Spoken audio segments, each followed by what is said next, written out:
जय जगन्नाथ। आज सकाळे वॉकिंग गला बेले देखिली बोईतालु फूल बिका होता। देखी भारी खुशी लगिला।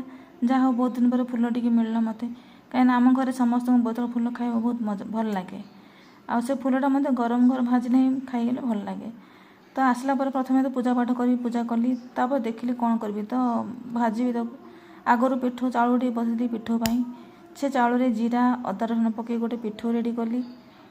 तापर से पिठो बेसी मोटा करें बेसी मोटा कले तो से टाण लगे आ पतला कले से फूल लगे भलसे सामान साइज कर दुईटा फूल को गोटे गोटे कर फोल्ड कर पिठ बुड़ बुड़ी भाजदेली।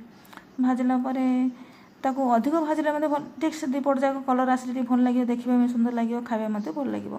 तो भाजिली भाजला आम साइड आम मोनिका मत टी मोनिका टी भाजली आज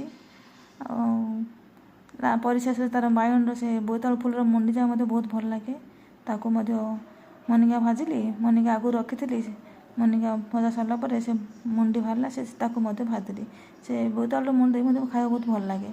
अभी तो खरा दिन आज टी खाया इच्छा है पखाल भात कली संतुला आ भजा पनीर मत टी फ्रिज ताको काढ़ी भाजदेली। आम ब्रह्मपुर आचार आ देसी पियाज खरा दिन भल लगे तो ताको आज खाया आम रेडी।